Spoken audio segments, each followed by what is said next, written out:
Mire, ve cómo era antes mi casa. Es casa de cañas. Una sola oportunidad basta para cambiarlo todo. Sea lo que nos inspira y nos da la fuerza para seguir trabajando es compartir con ustedes la alegría de alcanzar un sueño. Hoy ese sueño es que al fin ustedes tienen su propia casa. Anhelaba mucho tener mi espacio y ya tengo mi casita. ¿Me puede dar un abrazo? Claro que sí. Claro que sí. Nuevo Ecuador.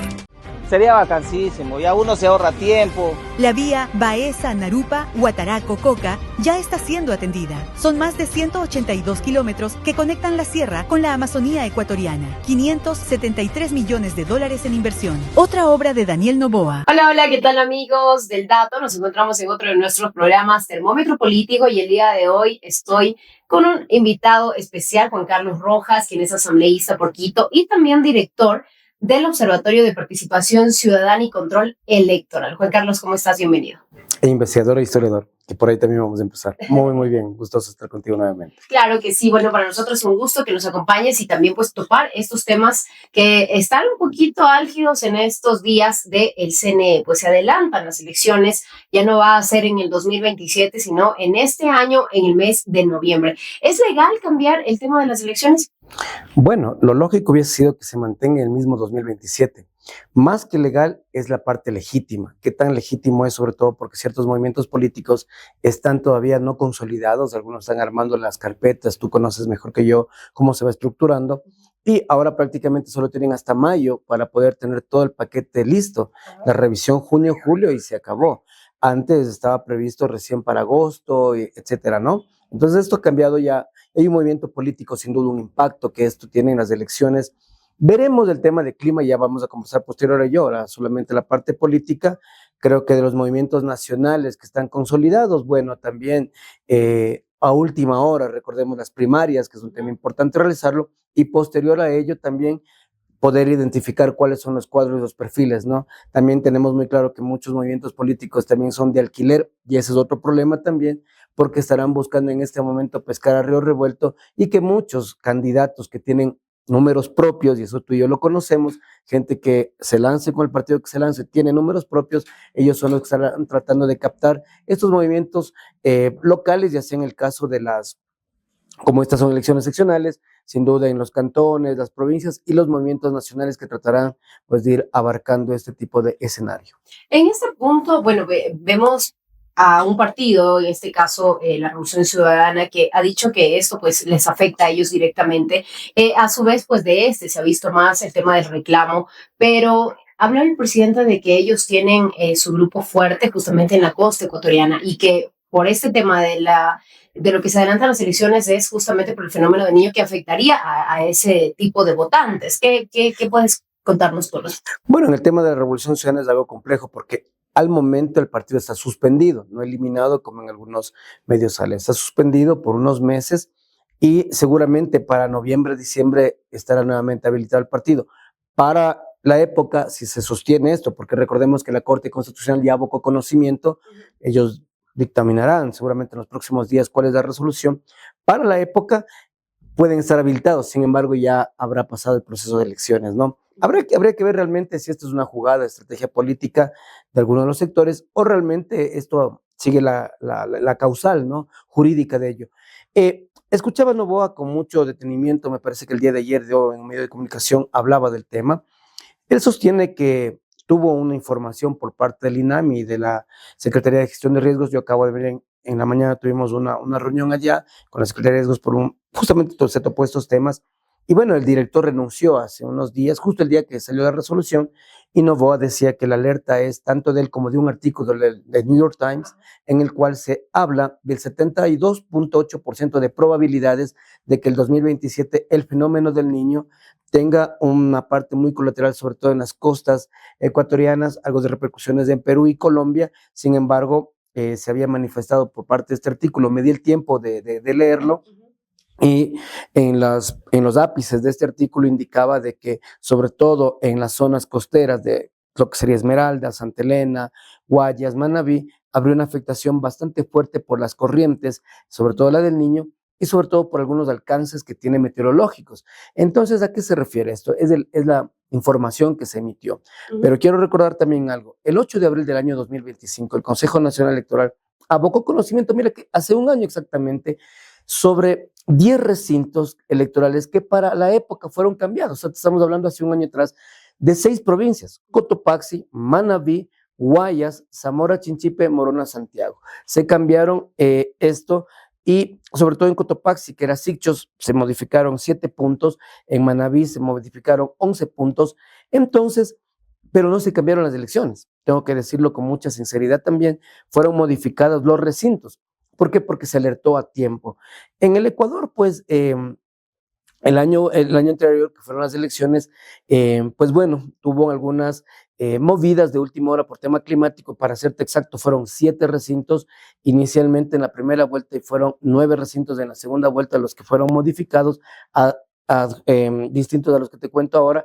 Entonces, que de última hora son movidos, eso quiero referirme, ¿no? Que de última hora, por ejemplo, no tenías previsto mover en tal cantón o en tal recinto o en tal junta parroquial, pero resulta, junta electoral, perdón, y resulta que el último momento cae un aguacero el viernes y el domingo está ya colapsado el recinto, ¿no? En ese caso se modificó, pero no es un tema que pase del 2.23%. En realidad, el 98% del país votó con tranquilidad. Esto también se debe a un tema importantísimo que te voy a mencionar históricamente. No se daban las elecciones entre febrero y marzo, verás. Esto cambió a raíz de la Constitución. ¿Por qué?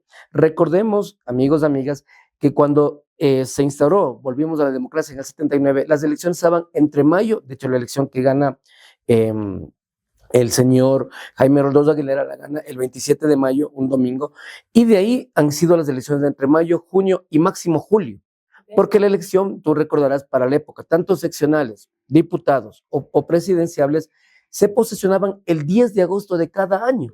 Después se cambió al 15 de enero, ahí sí las elecciones eran en noviembre. Recordemos, de hecho, el correísmo que tú mencionabas ahora ganó justamente en noviembre. Mira, un 28 de noviembre del 2007 ganaron las elecciones y fueron posicionados en enero. Después ellos mismos cambiaron la constitución y desde mayo es ahora la posesión, tanto presidencial como el 14 de mayo, las elecciones seccionales. Entonces, ha habido un cambio más bien en la nueva constitución actual de este tema del cambio climático. Y te voy a dar una razón más, por qué se hacía el 10 de agosto. Más allá de la fecha símbolo, era precisamente para prever este tema. Recordemos que hacer elecciones entre junio y julio en el Ecuador, normalmente estamos en verano. Claro que sí, bueno, es un dato súper importante lo que nos acabas de decir en este momento, pues históricamente, cómo se ha dado este tema de las elecciones en nuestro país. Y pues ahora que estamos en estas elecciones anticipadas por este cambio climático que va a haber en este fenómeno del Niño, pues se nos viene a colación todo este proceso como tal. Estamos corriendo, Juan Carlos, mi pregunta aquí es, lastimosamente los partidos pues muchas veces ponen personas que no están preparadas para el cargo y tal vez adelantar ahora el tema de las elecciones. Vamos a ver los mismos cuadros de siempre, los que ya tocó, los que bueno, por el apuro tal vez se los pone en la papeleta.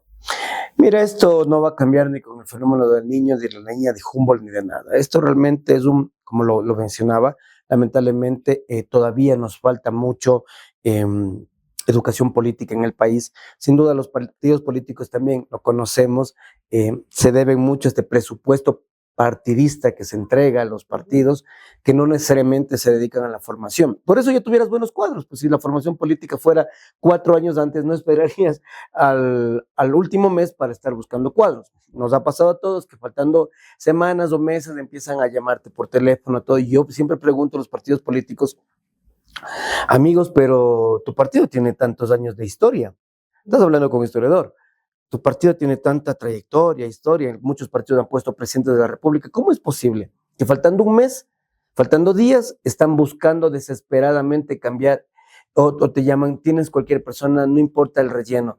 Eso es triste, porque mucha gente se presta para un relleno político, ocupando el 4º, el 5º puesto, principal o alterno, y llegas a acuerdos, y te dicen, si yo llego a ganar, ya sea alcaldía, prefectura o presencia, etcétera, tú serás sin duda el administrador zonal. En el caso, por ejemplo, por ejemplo, en Quito, tú serás, eso es otro, es como que ya tienes una agencia de empleos, exacto, ya tienes como una agencia de empleos, listo, no importa si pierdo, pero fui el que acompañó en la lista, ¿no? Eso me parece delicado.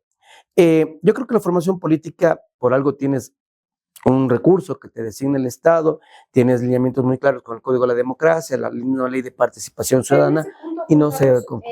Suponte los partidos políticos justamente que lastimosamente no tenían adherentes y que son los que ahora se están cerrando, el presupuesto ecuatoriano, el Estado tenía que pagar, sabiendo que no llegaban absolutamente a nada, una votación de un 0,00%, y eso pues también significaba dar dinero y recursos a ese tipo de partidos.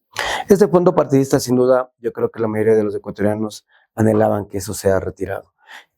Cuando Lucio Gutiérrez se quejaba de esto y él mismo denuncia que su tesorero hizo un implante en Deimen a una de las funcionarias del Partido Sociedad Patriótica, levantó las alertas en qué se estaba gastando y cómo se estaba justificando un fondo partidista para el tema electoral, para el tema de formación, porque la idea es que sea netamente para el tema de formación, porque recordemos que aparte de esto, ya el Estado ecuatoriano, no es del gobierno, el Estado ecuatoriano financia también las campañas, o sea, la publicidad en medios de comunicación, pautados o no, terminan publicitando esto, ¿no? Entonces a mí me parece que es un gasto realmente innecesario en un país de 18 millones de ecuatorianos, tranquilamente sobrepasas a nivel nacional los 16 partidos políticos, pero a nivel local sobrepasas los 84 partidos políticos en un país que está altamente, primero, polarizado políticamente, pero segundo, me parece mucho más complejo, porque son partidos que de relleno, de ida y vuelta, partidos que se venden netamente para X o Y candidatura y no vuelves a saber más de ellos.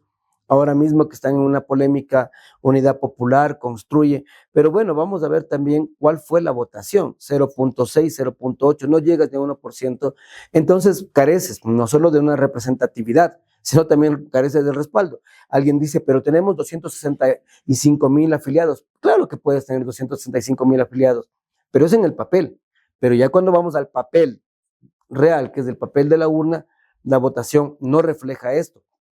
Yo te digo con mucha tristeza, he visto muchos partidos políticos que son los mismos candidatos de hace 20 años, 15 años, 10 años, y hoy están nuevamente.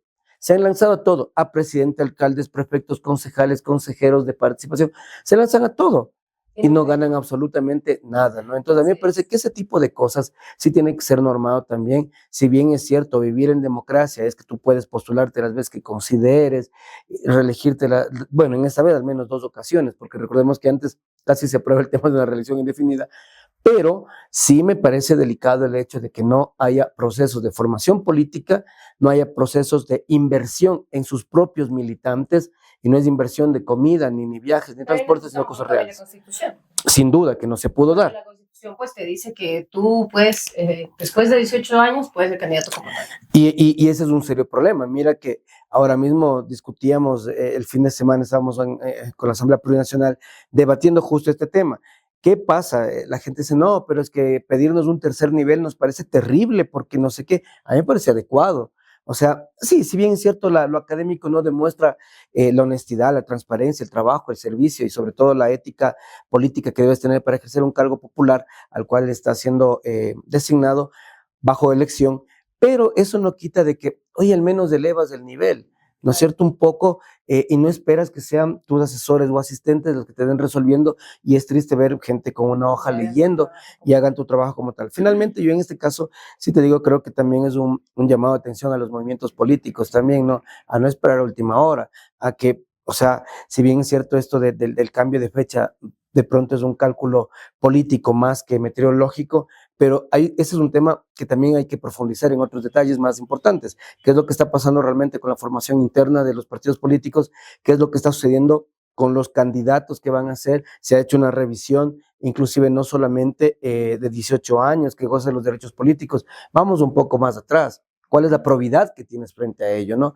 Que al menos para la elección de candidatos del Consejo de Participación Ciudadana, que también es este año, al menos sí te piden hoja de vida, te piden al menos que pruebes que has trabajado en organizaciones sociales, que has hecho veedurías, observatorios. Me parecen mucho más, ¿cómo te explico? Más completos los perfiles. No. pero cargos no es así, incluido el del presidente o presidenta de la República. Juan Carlos, en tu caso, tú has estado en estos procesos. Ya es un hecho que las elecciones serán en noviembre y sí vamos a alcanzar a hacer todo lo que hay que hacer dentro del Consejo Nacional Electoral y obviamente con todo el aparataje que se mueve para poder tener estas elecciones. Tú me preguntabas algo similar en una entrevista que tuvimos justo de las elecciones, me parece que fue de la primera vuelta del año anterior, y yo te decía que en tiempo récord se hizo en un mes. El actual Consejo Electoral tiene ya algunos años en esto. Sin duda la experiencia también tiene un peso político importante para poder realizar las elecciones. La parte técnica, metodológica, pero sobre todo también la parte logística, que es lo que mueves, yo creo que ya la tienen bastante claro. De hecho, es increíble, Ecuador es uno de los pocos países, solo Perú se nos asimila a ello por los cambios políticos que tiene ese país. Nosotros cada año estamos en elecciones. Cada año estamos en elecciones, si no es una, son dos. Entonces yo creo que, por ejemplo, la última consulta popular, era la que ya me acordé, o sea, te respondía, fue en tiempo récord, en 2 semanas y media, 3 semanas, montaron todo, armaron todo, y justamente fue en las fechas que va a ser este año, pero del año anterior, la consulta popular. Y bueno, yo creo que quizás la parte metodológica la tienen claro, la parte técnica inclusive del Consejo Nacional Electoral, pero yo insisto, creo que más allá de eso sí me preocupa nuevamente cuáles serán nuestros candidatos representantes a las dignidades. Así es, Juan Carlos, pues algo que nos preocupa a todos y sobre todo decirle a la ciudadanía que son ellos quienes eligen a sus candidatos y deberían pues ahí ponerse a ver realmente si es que están aptos para el cargo o no. Te agradezco muchísimo por tu tiempo, por aclararnos el panorama de estas nuevas elecciones anticipadas que se nos vienen este año. Muchísimas gracias, Juan Carlos. A ti, gracias por la invitación.